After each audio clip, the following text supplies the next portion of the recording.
नमस्कार दोस्तों, Shri success point में आप लोगों का स्वागत है। आज का टॉपिक है हमारा दो चर वाले रैखिक समीकरण युग्म, जो कक्षा 10th से लिया गया है। और हमारा जो ये वीडियो होता है वो एनसीईआरटी और सीबीएसई सिलेबस के पर आधारित होता है। आप यदि पहली बार देख रहे हैं, अभी तक हमारे चैनल को सब्सक्राइब नहीं किया है, तो प्लीज़ सब्सक्राइब कर दीजिए।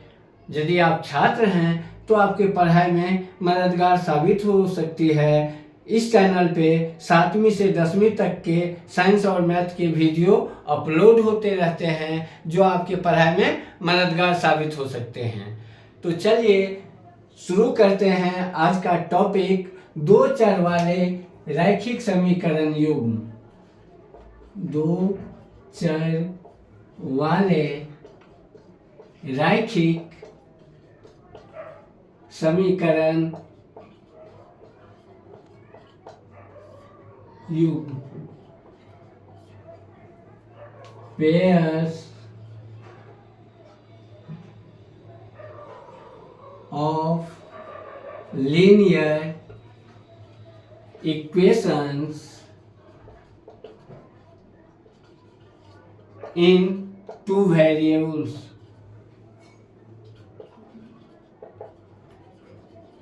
जैसा कि हम नाम से ही स्पष्ट है, इसमें दो वेरिएबल होते हैं, इसीलिए हमें साथ में दो इक्वेशन दिए रहते हैं। उसको निकालने, उनकी मान निकालने के लिए इसीलिए समीकरण युग्म कहा जाता है। चूंकि दो वेरिएबल हैं, इसलिए हमें इक्वेशन भी दो देंगे। दो तरह के शर्त रहेगी जिस पे इनकी वैल्यू, दोनों की अलग अलग वैल्यू की गणना हम कर सकेंगे। इसलिए इसे रैखिक समीकरण युग्म कहते हैं, जिसका स्टैंडर्ड रूप होता है a1x plus b1y plus c1 बराबर 0 और a2x plus b2y plus c2 बराबर 0। ये इक्वेशन दो होते हैं और ये दो समीकरण के युग्म हैं। अब x के जो गुणांक होते हैं a1, और दूसरे इक्वेशन में जो x का गुणांक है उसे हम a2 मान लेते हैं। उसी तरह से y का जो पहले इक्वेशन में गुणांक है उसे b1 कहते हैं, और समीकरण 2 में जो y का गुणांक है उसे हम b2 कहते हैं, और जो कांस्टेंट रहता है उसे हम c कहते हैं। तो इस तरह से यदि रहे तो हम इसकी वैल्यू या मान, इसका हल कैसे निकालेंगे?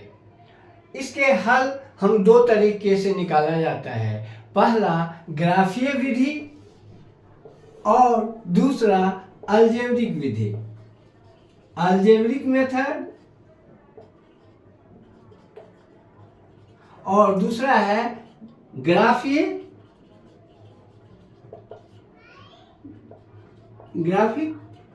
मेथड।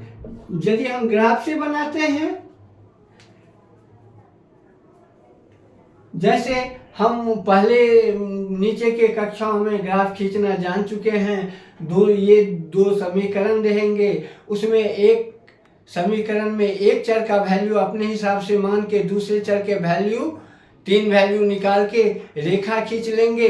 जहाँ पे रेखा एक दूसरे को प्रतिच्छेद करेगी वही उसका हल होगा। और अलजेब्रिक विधि बहुत सारे हैं, 5-6 विधि है।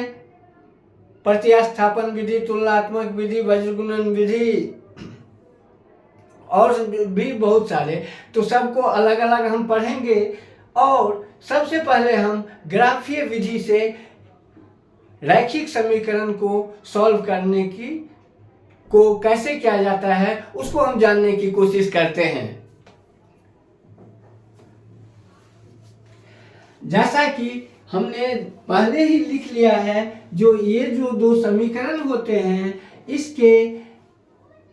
इसका जो स्टैंडर्ड मानक रूप है वो क्या होता है, a1x plus b1y plus c1 बराबर 0 और a2x plus b2y plus c2 बराबर 0।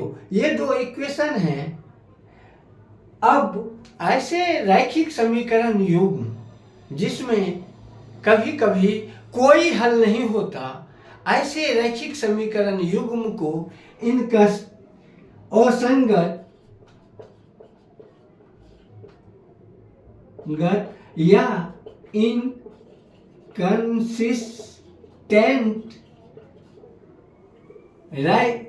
रैखिक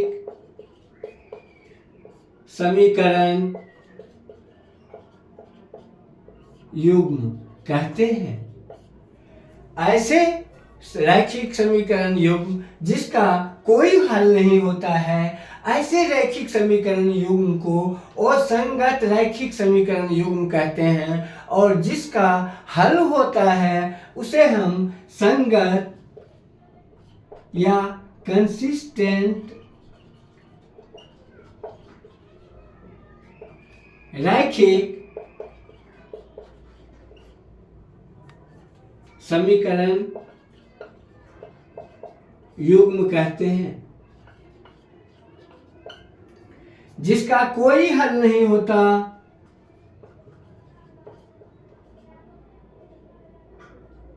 हल नहीं होता है, ऐसे रैखिक समीकरण युग्म को क्या कहते हैं, असंगत रैखिक समीकरण युग्म। और जिसका हल होता है उसे हम क्या कहते हैं, संगत रैखिक समीकरण युग्म। तो अब ये जानने की कोशिश कर लेते हैं किसका हल होगा और किसका हल नहीं होगा। ये किन चीज़ों पे निर्भर करता है, तो इनके जो गुणांक होते हैं इसी पर। अब इनको जानने के लिए हम क्या करते हैं,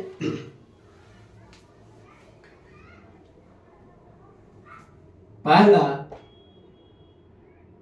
जब a1 by a2 not equal to b1 by b2, तो ऐसे समीकरण का यदि हम ग्राफ खींचेंगे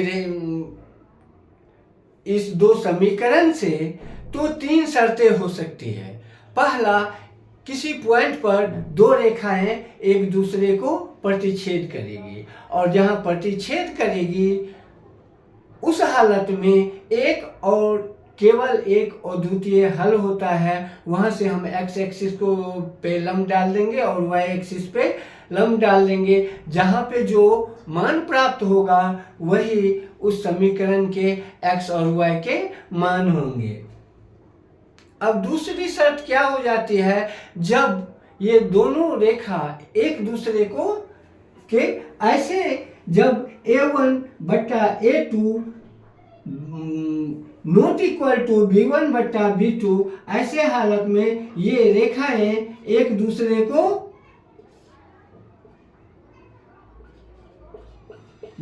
को प्रतिच्छेद करते हैं।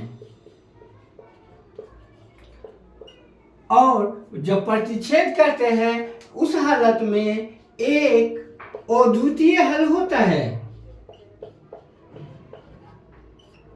हल प्राप्त होता है। और ऐसे समीकरण को हम अविरोधी समीकरण कहते हैं। a1 बट्टा a2 is not equal to b1 बट्टे b2। ऐसे हालत में यदि हम ग्राफ खींचते हैं तो रेखा एक दूसरे को कहीं प्रतिच्छेद करती हुई है और इस तरह से हमें उस हालत में एक अद्वितीय हल प्राप्त होता है। और ऐसे समीकरण को हम अविरोधी समीकरण कहते हैं। अविरोधी समीकरण। अब दूसरा क्या हो जाए, a1 बट्टा a2 बराबर b1 बाय b2 बराबर c1 बाय c2। इस कंडीशन में क्या होता है, रेखा एक दूसरे के ऊपर ओवरलैप होते हैं, जिसे हम संपाती कहते हैं। संपाती एक दूसरे के संपाती हो जाता है।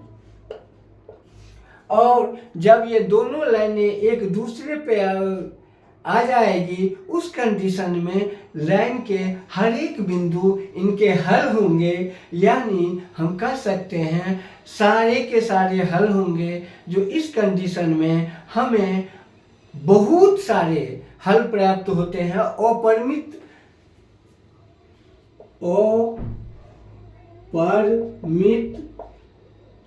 रूप से अनेक हल होता है।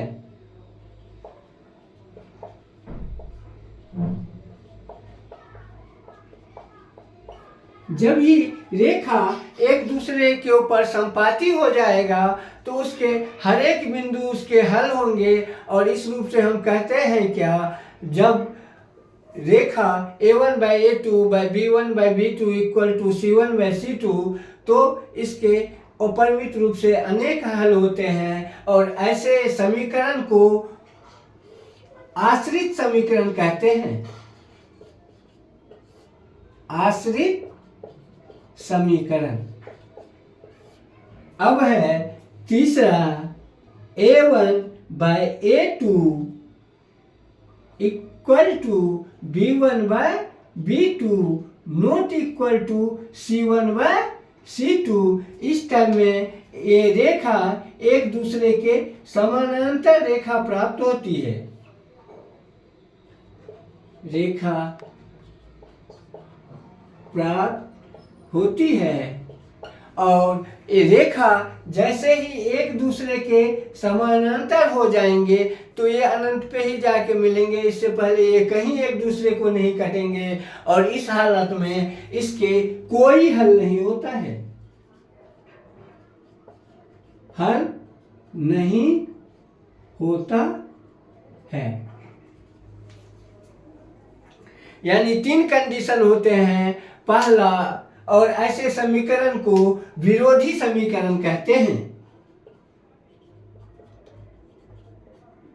विरोधी समीकरण यानी A1 by A2 not equal to B1 by B2, ऐसे समीकरण को और विरोधी समीकरण कहते हैं। रेखा एक बिंदु पर प्रतिच्छेद करती है और हमें एक और द्वितीय हल प्राप्त होता है।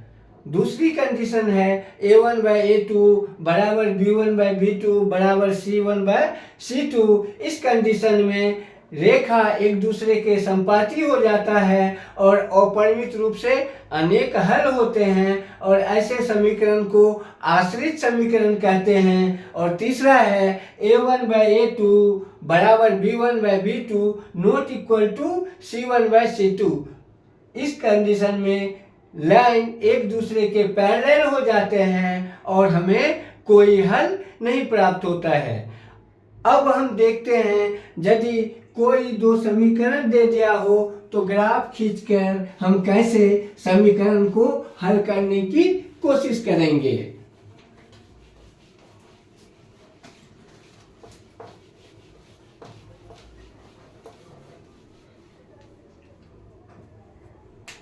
एक समीकरण दे रखा है 2x plus Y equal to 5 और x माइनस वाई बराबर 1। ये दो समीकरण दे रखे हैं। इन दो समीकरण को ग्राफ यदि खींचना है तो हम इस समीकरण को आगे, पहले समीकरण को आगे बढ़ाते हैं। 2x बराबर क्या हो जाएगा, 5 माइनस वाई, इसीलिए x बराबर हो जाएगा 5 माइनस वाई बाय 2। अब इसके लिए हम यहाँ पर एक x और यहाँ पे लिख लेंगे y। x बराबर कितना निकला है 5 माइनस वाई बाय 2। अब हम y की वैल्यू यदि 1 मानते हैं, y कितना 1, यदि y की जगह हम 1 रखेंगे तो 5 में से यदि 1 निकल जाएगा तो कितने बचेंगे 4, और 4/2 कितना हो जाएगा 2। अब यदि हम y की वैल्यू 3 रखते हैं, अब यदि इसमें से 5 में से 3 चला जाएगा तो 2/2 कितना आ जाएगा 1। अब यदि हम y बराबर 0 रख लेते हैं तो x बराबर कितना आ जाएगा 2.5। अब दूसरे इक्वेशन के लिए हम निकालते हैं x बराबर 1 प्लस y। अब दूसरे इक्वेशन के लिए एक मान ऐसे निकाल लेंगे, यहां लिख देंगे x और यहां लिख देंगे y, और x बराबर लिख देंगे 1 प्लस y। अब इस कंडीशन में यदि हम y बराबर 1 रखते हैं तो x बराबर 2 आ जाएगा, y बराबर यदि हम 0 रखते हैं तो x बराबर 1 आ जाएगा, और y बराबर यदि हम 2 रखते हैं तो x बराबर कितना 3 आ जाएगा। अब हम एक जैसे ग्राफ खींचते हैं, दो ग्राफ खींच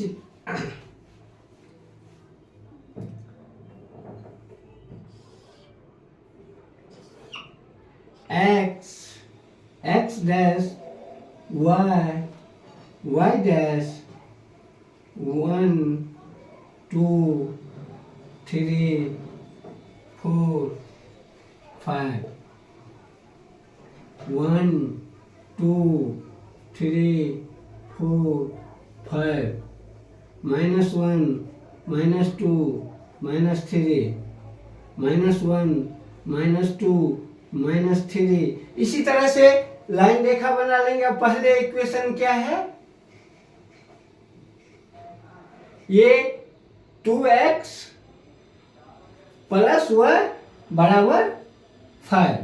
अब इसके लिए जो हमें वैल्यू प्राप्त हुआ है, पहला क्या मिला है x, यदि y बराबर 1 तो x कितना होता है 2, इन दोनों को मिल गए जो कॉमन y 1 और x 2, यहां पे एक पॉइंट डाल देंगे।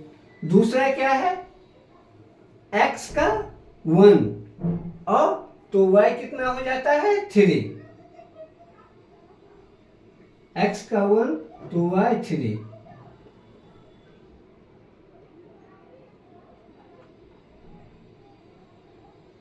एक ये लाइन हो गई, और दूसरा y0 और x 2.5, y0 यहां पे होगा और x 2.5 यहां पे। स्केल लेके एक लाइन खींच देंगे ऐसे,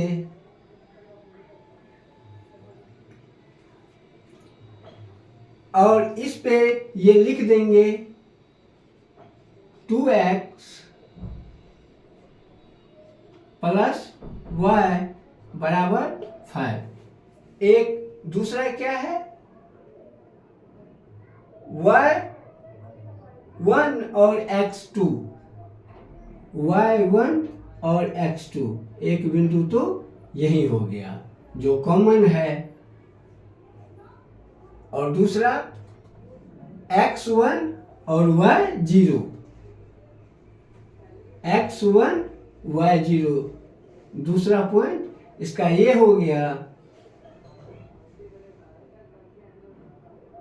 10 कह के लिख देंगे। और तीसरा 3 2,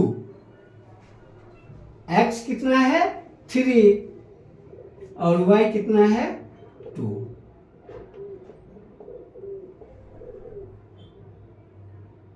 एक बिंदु ये हो गए, यानी ऐसे एक लाइन खींच देंगे और ये समीकरण लाइन रेखा जो होगी, इस समीकरण का नाम क्या था, x प्लस y बराबर 3। तो देख रहे हैं ये दोनों लाइन यहाँ पे कट रही है, जहाँ से यदि हम x एक्सिस पे लंब डालते हैं तो 2 होता है और y एक्सिस पे लंब डालते हैं तो 1 आता है। इसलिए इस दोनों समीकरण का समीकरण है x प्लस y बराबर 3 और 2x प्लस y बराबर 5। इसका आंसर होगा x बराबर 2 और y बराबर 1।